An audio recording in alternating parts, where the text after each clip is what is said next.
आज की कहानी सुनिए, जिसका शीर्षक है एक अनंत सफर, जो एक ऐसी यात्रा की कहानी है जहां समय, सपने और सत्य एक दूसरे में गूंज जाते हैं और इंसान का मन अपने ही प्रश्नों के भंवर में खो जाता है। ये कहानी है एक साधारण व्यक्ति की, जिसके जीवन में असाधारण घटनाएं उसे उस सत्य की ओर ले जाती हैं जो शायद हर इंसान की तलाश का हिस्सा है। काशी, वह प्राचीन नगरी जहां गंगा की लहरें समय को थाम लेती हैं और हर गली में इतिहास की सांसें चलती हैं। यहाँ एक छोटे से मकान में रहता था श्यामलाल, एक साधारण सा क्लर्क, जिसकी जिंदगी कागजों, फाइलों और दफ्तर की घिसिपिटी दिनचर्या में सिमटी थी।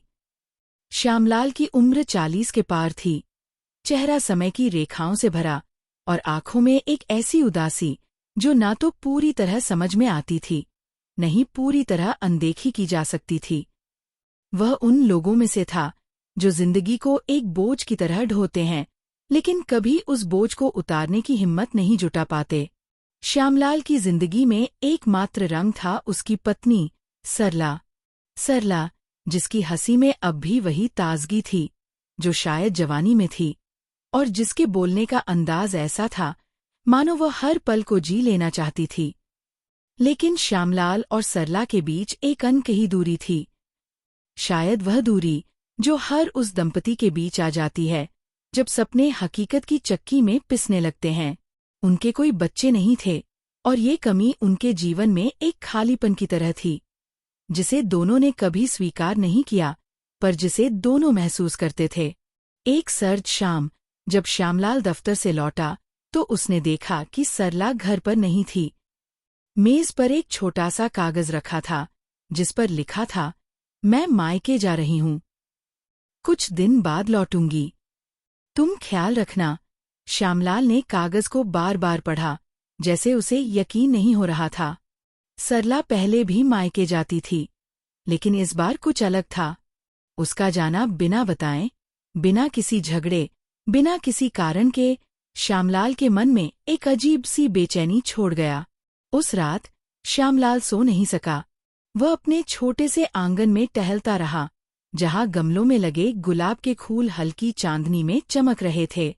आकाश में तारे टिमटिमा रहे थे और गंगा की धारा की हल्की सी आवाज कहीं दूर से आ रही थी। श्यामलाल ने सोचा, ये जिंदगी क्या है? मैं हर दिन वही काम करता हूँ, वही लोग, वही बातें, फिर भी कुछ अधूरा सा क्यों लगता है? यह सवाल उसके मन में बार बार उठता था, लेकिन जवाब कभी नहीं मिलता था। अगले दिन श्यामलाल दफ्तर गया, लेकिन उसका मन काम में नहीं था। वह बार बार सरला के पत्र को याद करता। उसने सोचा, क्या मैंने उसे कभी समझा? क्या मैंने कभी उसकी बात सुनी? ये सवाल उसे कचोटने लगे। दफ्तर से लौटते वक्त वह गंगा के किनारे रुक गया। वहां एक बूढ़ा साधु बैठा था, जिसके चेहरे पर एक अजीब सी शांति थी। साधु ने श्यामलाल को देखा और मुस्कुराया, जैसे वह उसके मन की बात जानता हो। क्या परेशान हो, बेटा? साधु ने पूछा। श्यामलाल चौंका। उसने हिचकिचाते हुए कहा, कुछ नहीं बाबा, बस मन बेचैन है। साधु ने गंगा की ओर देखा और बोला, बेचैनी तो हर उस इंसान की निशानी है जो अपने सत्य को खोज रहा है, लेकिन सत्य बाहर नहीं, अंदर है। सत्य? श्यामलाल ने भौहें चढ़ाई। मैं तो बस अपनी जिंदगी जी रहा हूँ। जिंदगी जीना और जिंदगी को समझना दो अलग बातें हैं, साधु ने कहा। तूने कभी सोचा, तू यहाँ क्यों है? तेरा मकसद क्या है? श्यामलाल चुप रहा। साधु की बातें उसके मन को छू रही थीं, लेकिन वह समझ नहीं पा रहा था कि इसका जवाब क्या हो सकता है। साधु ने एक छोटा सा ताबीज निकाला और श्यामलाल की हथेली में रख दिया। इसे पहनो, जब समय आएगा ये तुम्हें रास्ता दिखाएगा। श्यामलाल ने ताबीज को देखा। वह साधारण सा था, लेकिन उसमें कुछ ऐसा था जो उसे रहस्यमय लग रहा था। उसने ताबीज को गले में डाल लिया और साधु को प्रणाम करके घर लौट आया।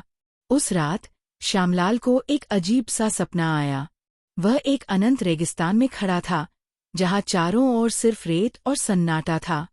दूर कहीं एक रोशनी चमक रही थी और वह उस रोशनी की ओर बढ़ने लगा, लेकिन जितना वह आगे जाता रोशनी उतनी ही दूर होती जाती। अचानक उसे सरला की आवाज सुनाई दी, श्याम, तुम्हें खुद को खोजना होगा। वह चौंक कर उठ बैठा। उसका दिल तेजी से धड़क रहा था। अगले दिन श्यामलाल ने फैसला किया कि वह सरला को ढूंढने जाएगा। वह नहीं जानता था कि सरला कहाँ गई थी, लेकिन उसे लग रहा था कि उसका जाना सिर्फ मायके तक सीमित नहीं था। उसने दफ्तर से कुछ दिन की छुट्टी ली और निकल पड़ा। उसका पहला पड़ाव था सरला का मायका, जो काशी से कुछ घंटों की दूरी पर एक छोटे से गांव में था। जब वह गांव पहुंचा तो उसे पता चला कि सरला वहां आई ही नहीं थी। उसकी सास ने बताया, वह तो कई महीनों से यहाँ नहीं आई। उसने तो फोन पर भी बात नहीं की। श्यामलाल का मन और बेचैन हो गया। उसने सोचा, अगर सरला यहाँ नहीं है तो वह गई कहाँ। वह वापस काशी लौटा, लेकिन अब उसका मन पूरी तरह बदल चुका था। वह ताबीज को बार बार छूता, जैसे उसमें कोई जवाब छिपा हो। एक दिन वह फिर गंगा के किनारे गया, जहाँ साधु मिला था, लेकिन वहाँ कोई नहीं था। उसने एक स्थानीय पंडित से पूछा तो उसने बताया कि वह साधु कोई साधारण इंसान नहीं था। लोग कहते थे कि वह समय समय पर प्रकट होता है और फिर गायब हो जाता है।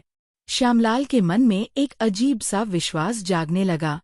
उसे लगने लगा कि ये सब संयोग नहीं है। वह ताबीज, वह सपना, सरला का अचानक चले जाना, सब कुछ एक दूसरे से जुड़ा हुआ था। उसने फैसला किया कि वह इस रहस्य को सुलझाएगा। वह काशी की गलियों में भटकने लगा, उन जगहों पर जहां उसे लगता था कि शायद कोई सुराग मिले। एक दिन वह एक पुरानी हवेली के सामने रुक गया। हवेली जीर्ण शीर्ण थी, लेकिन उसमें एक अजीब सी आकर्षण था। वहां एक बूढ़ी औरत बैठी थी, जो चरखा कात रही थी। श्यामलाल ने उससे बात की, और पता नहीं क्यों उसने अपनी सारी कहानी उसे बता दी। बूढ़ी औरत ने मुस्कुराकर कहा, बेटा, जो तुम ढूंढ रहे हो वह बाहर नहीं, तुम्हारे अंदर है। ये ताबीज तुम्हें रास्ता दिखाएगा, लेकिन रास्ता तुम्हें खुद चलना होगा। उस रात श्यामलाल ने फिर वही सपना देखा, लेकिन इस बार रेगिस्तान में एक दरवाजा था। उसने दरवाजा खोला और अचानक वह एक अनजान शहर में था। शहर में लोग थे, लेकिन कोई भी उसे नहीं देख रहा था। वह भटकता रहा और फिर उसे सरला दिखी।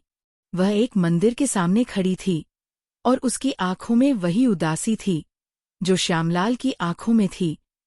सरला, श्यामलाल ने पुकारा, लेकिन उसकी आवाज गूंज बनकर लौट आई। सरला ने उसकी ओर देखा और फिर वह गायब हो गई। श्यामलाल का दिल बैठ गया। वह समझ नहीं पा रहा था कि ये सब क्या था। क्या ये सपना था या हकीकत? क्या सरला वाकई में कहीं थी या यह उसके मन का वहम था? अगले दिन श्यामलाल ने उस हवेली में फिर जाना तय किया। वहां बूढ़ी औरत ने उसे बताया कि यह हवेली कभी एक संत की थी, जो समय और सत्य की खोज में जीवन बिता गया था। उसने श्यामलाल को एक पुरानी किताब दी, जिसमें कुछ मंत्र और कहानियां लिखी थीं। किताब में एक कहानी थी, जो एक ऐसे व्यक्ति की थी जो अपने सत्य को खोजने निकला था। वह कहानी श्यामलाल को अपनी ही कहानी लगी। श्यामलाल ने किताब को ध्यान से पढ़ा।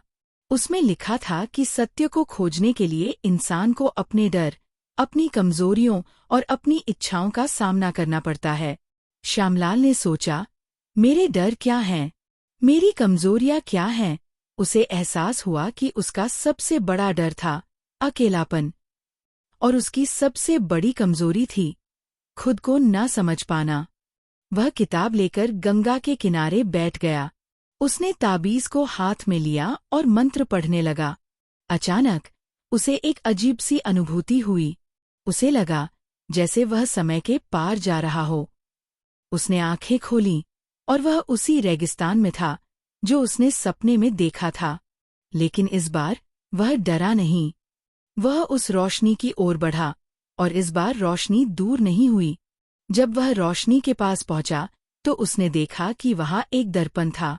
दर्पण में उसका प्रतिबिंब था, लेकिन वह प्रतिबिंब सिर्फ उसका चेहरा नहीं था, उसमें सरला थी, उसके माता पिता थे, उसके बचपन के दोस्त थे और वे सारी यादें थीं जो उसने कहीं दबा दी थीं। दर्पण में उसने खुद को देखा, एक ऐसा श्यामलाल जो ना तो क्लर्क था, नहीं उदास, बल्कि एक ऐसा इंसान था जो अपने सपनों को जीना चाहता था। उसने दर्पण को छुआ और अचानक वह वापस अपने घर के आंगन में था। गंगा की आवाज अब भी कानों में गूंज रही थी। उसने ताबीज को देखा और उसे एहसास हुआ कि यह ताबीज कोई जादू नहीं था, यह बस एक माध्यम था जो उसे अपने अंदर झांकने के लिए मजबूर कर रहा था। श्यामलाल ने फैसला किया कि वह अब अपनी जिंदगी को नए सिरे से जिएगा। उसने दफ्तर की नौकरी छोड़ दी और एक छोटा सा स्कूल खोला, जहां वह बच्चों को पढ़ाने लगा। वह हर दिन सरला को ढूंढने की कोशिश करता, लेकिन अब उसकी तलाश सिर्फ सरला तक सीमित नहीं थी। वह अपने आप को ढूंढ रहा था। कई महीनों बाद एक दिन सरला वापस लौटी। उसने बताया कि वह एक आश्रम में गई थी, जहां उसने खुद को समझने की कोशिश की थी। उसने श्यामलाल से कहा, मैंने सोचा था कि तुम मुझे कभी नहीं समझोगे, लेकिन अब देख रही हूं, तुमने न सिर्फ मुझे बल्कि खुद को भी समझ लिया है। श्यामलाल और सरला ने फिर से अपनी जिंदगी शुरू की, लेकिन इस बार उनके बीच वह खालीपन नहीं था। उनकी जिंदगी अब एक अनंत सफर थी, जहां हर कदम पर नया सत्य, नया सपना और नई उम्मीद इंतजार कर रही थी। जीवन का सबक। ये कहानी हमें सिखाती है कि सत्य की खोज बाहर नहीं, बल्कि हमारे अंदर होती है। हमारी सबसे बड़ी यात्रा वह है जो हमें अपने मन की गहराइयों में ले जाती है। जब हम अपने डर, अपनी कमजोरियों और अपनी इच्छाओं का सामना करते हैं, तभी हम वास्तव में जीना शुरू करते हैं। श्यामलाल की तरह हर इंसान का एक अनंत सफर है जो उसे अपने सत्य की ओर ले जाता है।